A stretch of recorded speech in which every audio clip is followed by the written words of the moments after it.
राजा की 2 रानियां थीं। पहली रानी सुनीति, जो बहुत सरल, दयालु और धार्मिक स्वभाव की थी। दूसरी रानी सुरुचि, जो अत्यंत सुंदर तो थी, लेकिन उसके मन में अहंकार और ईर्ष्या भरी हुई थी। राजा उत्तानपाद सुरुचि से अधिक प्रेम करते थे और यही बात रानी सुनीति के जीवन का सबसे बड़ा दुख बन चुकी थी। रानी सुनीति का एक पुत्र था, उसका नाम था ध्रुव, और सुरुचि का पुत्र था उत्तम। ध्रुव बचपन से ही बहुत शांत, समझदार और भगवान में विश्वास रखने वाला बालक था। वो महल के सेवकों से भी प्रेम से बात करता था। एक दिन राजमहल में उत्सव का माहौल था। राजा अपने पुत्र उत्तम को गोद में बैठाकर स्नेह कर रहे थे। तभी छोटा ध्रुव भागता हुआ वहां पहुंचा। ध्रुव की आंखों में भी पिता के प्यार की इच्छा थी। पिताश्री, क्या मैं भी आपकी गोद में बैठ सकता हूँ? मैं भी आपके पास बैठकर आपसे बातें करना चाहता हूँ। रुको ध्रुव, तुम्हारी इतनी हिम्मत कैसे हुई? राजा की गोद में बैठने का अधिकार सिर्फ मेरे पुत्र उत्तम को है। छोटी माता, मैंने क्या गलती कर दी? मैं तो केवल अपने पिता का प्रेम चाहता था। यदि राजा की गोद चाहिए तो पहले भगवान से प्रार्थना करो कि अगले जन्म में तुम मेरे गर्भ से जन्म लो, तभी तुम्हें ये सम्मान मिलेगा। महल में सन्नाटा छा गया। राजा सब देख रहे थे, लेकिन उन्होंने कुछ नहीं कहा। यही बात ध्रुव के नन्हे हृदय को तोड़ गई। आंखों में आंसू लिए ध्रुव अपनी माँ सुनीति के कक्ष में पहुंचा। माता, क्या मैं इतना बुरा हूँ? पिताश्री ने मुझे अपनी गोद में क्यों नहीं बैठाया? नहीं पुत्र, तुम बहुत अच्छे हो। इस संसार में यदि कोई सच्चा न्याय कर सकता है तो वो केवल भगवान है। यदि भगवान न्याय करते हैं तो मैं उन्हें ढूंढूंगा माता। मैं उनसे पूछूंगा कि मुझे इतना दुख क्यों मिला। पुत्र, तुम अभी बहुत छोटे हो। जंगलों में बहुत खतरे हैं। तुम वहाँ कैसे रहोगे? जिस भगवान ने संसार बनाया है वही मेरी रक्षा करेंगे। मैं तब तक वापस नहीं आऊंगा जब तक मुझे उनके दर्शन नहीं होंगे। एक 5 वर्ष का बालक, जिसके हृदय में अपमान की आग थी, लेकिन उस आग ने बदले को नहीं बल्कि भक्ति को जन्म दिया। रात के अंधेरे में बिना किसी को बताए ध्रुव महल छोड़कर जंगल की ओर निकल पड़ा। रास्ते में घना अंधकार था। जंगली जानवरों की आवाजें आ रही थीं, लेकिन ध्रुव के कदम नहीं रुके। हे प्रभु, आप जहाँ भी हैं मुझे दर्शन दीजिए। मैं आपके बिना वापस नहीं जाऊंगा। तभी रास्ते में एक तेज प्रकाश प्रकट हुआ। ध्रुव ने अपनी आंखें बंद कर ली। जब उसने आंखें खोली तो उसके सामने देवर्षि नारद खड़े थे। बालक, इतनी छोटी उम्र में तुम इस घने वन में अकेले क्या कर रहे हो? क्या तुम्हें भय नहीं लगता? मुझे किसी चीज का भय नहीं है। मैं भगवान को पाने निकला हूँ। भगवान को पाना इतना सरल नहीं है बालक। बड़े बड़े ऋषि वर्षों तपस्या करते हैं। तो मैं भी तपस्या करूंगा, चाहे मेरे प्राण ही क्यों ना चले जाएं। नारद मुनि ध्रुव की दृढ़ता देखकर आश्चर्यचकित रह गए। तुम साधारण बालक नहीं हो ध्रुव। तुम्हारी भक्ति इतिहास बदल देगी। फिर नारद मुनि ने ध्रुव को मंत्र दिया, ओम नमो भगवते वासुदेवाय। इस मंत्र का जाप करो, भगवान अवश्य तुम्हें दर्शन देंगे।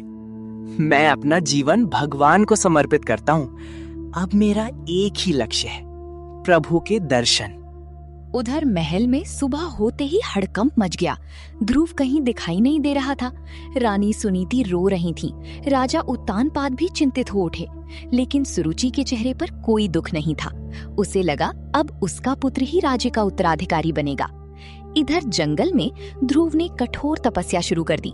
धीरे धीरे उसने भोजन त्याग दिया, फिर पानी भी छोड़ दिया। अब वो केवल भगवान के नाम पर जीवित था। उसकी तपस्या से पूरा ब्रह्मांड कांपने लगा। देवता चिंतित हो उठे।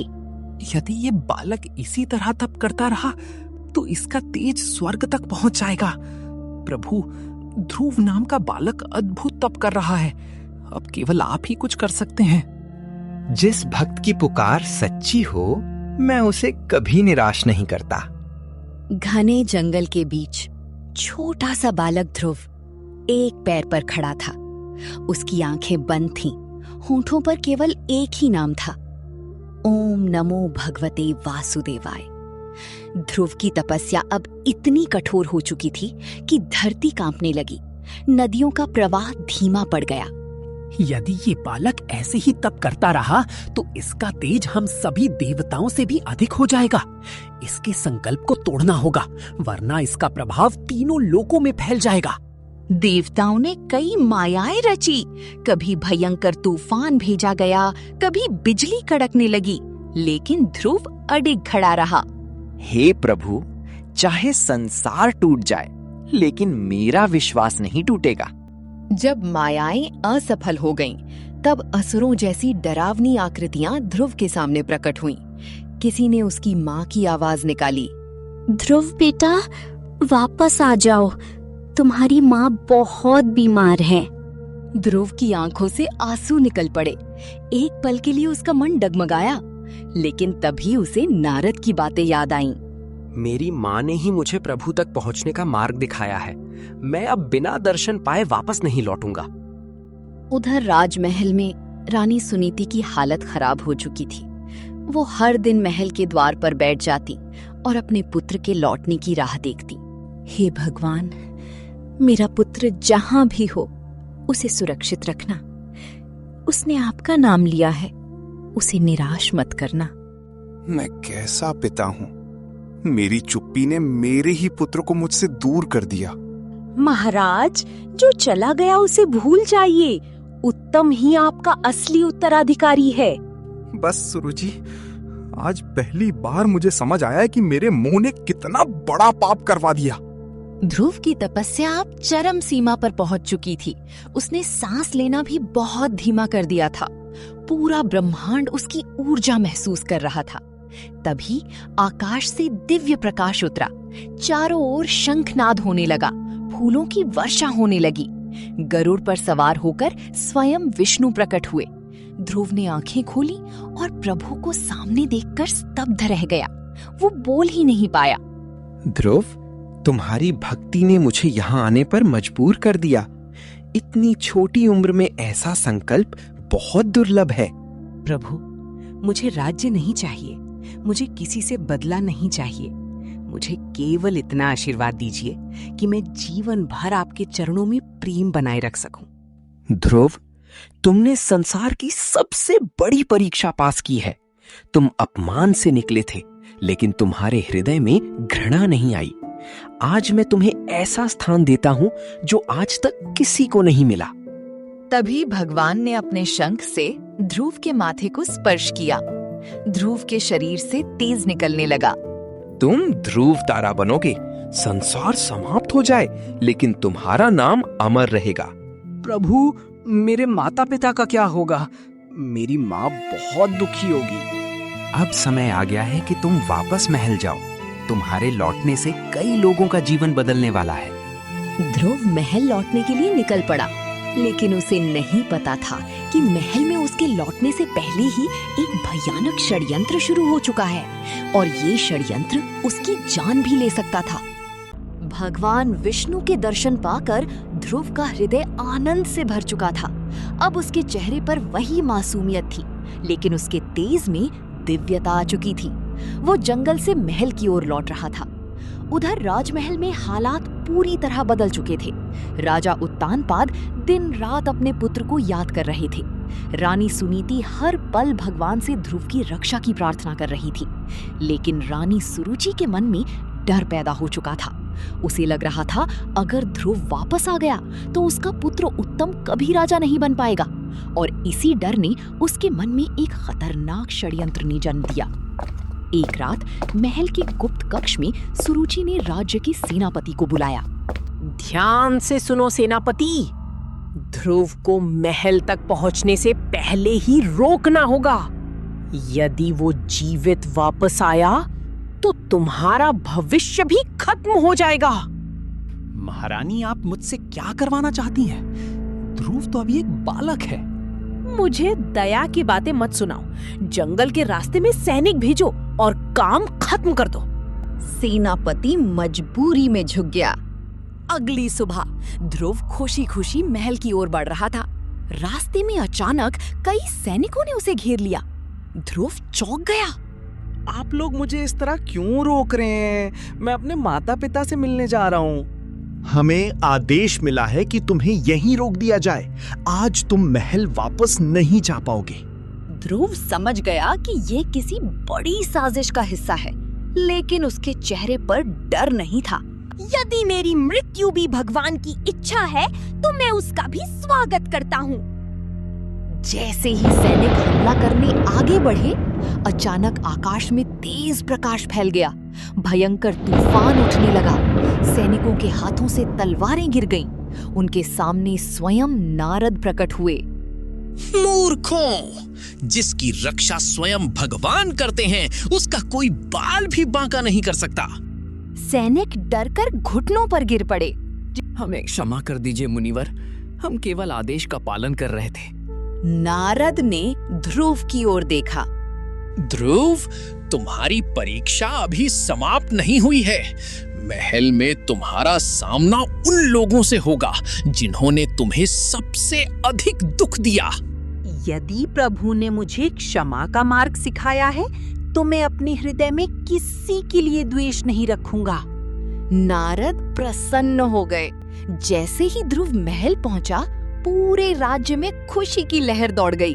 लोग अपने राजकुमार को देखने के लिए उमड़ पड़े। रानी सुनीति दौड़ती हुई आईं और ध्रुव को गले लगाकर फूट-फूट कर रोने लगीं।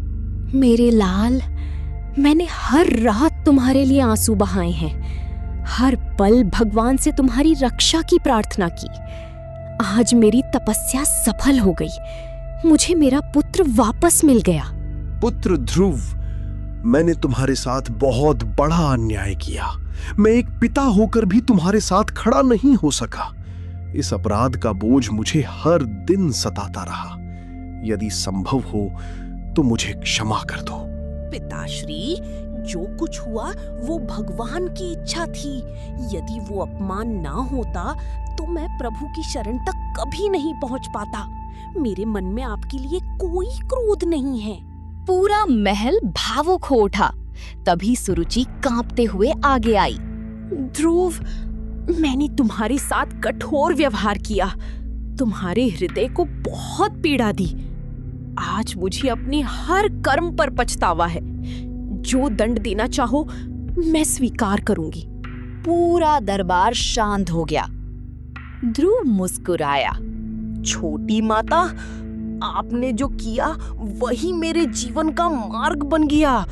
आपके कठोर शब्दों ने मुझे भगवान तक पहुंचाया। आज मैं आपको दोष नहीं देता, मैं आपको हृदय से क्षमा करता हूँ। सुरुचि रोते हुए ध्रुव के चरणों में गिर पड़ी। लेकिन ये खुशी ज्यादा देर टिकने वाली नहीं थी। अगली सुबह राज्य पर भयानक संकट टूटने वाला था। एक ऐसा संकट जो ध्रुव की शक्ति, भक्ति और साहस तीनों की परीक्षा लेने वाला था। ध्रुव की महल वापसी के बाद पूरे राज्य में उत्सव मनाया गया। हर तरफ खुशियां थीं, लेकिन ये सुख ज्यादा समय तक टिक नहीं पाया। एक रात महल में एक घायल सैनिक दौड़ता हुआ पहुंचा। महाराज, बड़ी विपत्ति आ गई है। राजकुमार उत्तम की यक्षों ने हत्या कर दी है। उनकी विशाल सेना राज्य की ओर बढ़ रही है। हमें तुरंत कुछ करना होगा। ये सुनते ही महल में मातम छा गया। रानी सुरुचि पुत्र वियोग सहन न कर सकी और जंगल की ओर चली गई, जहां उसकी मृत्यु हो गई। राजा उत्तानपाद पूरी तरह टूट चुके थे। मेरे गलत निर्णयों ने सब कुछ खत्म कर दिया। मैं ना अच्छा पति बन पाया, ना अच्छा पिता बन पाया। आज मेरा पूरा परिवार बिखर गया। ध्रुव ने पिता को संभाला और राज्य की रक्षा का संकल्प लिया। उसने सेना की कमान संभाली और यक्षों पर हमला कर दिया। भीषण युद्ध शुरू हो गया।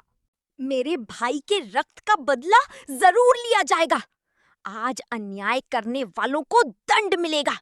मैं अपने भाई की मृत्यु व्यर्थ नहीं जाने दूंगा।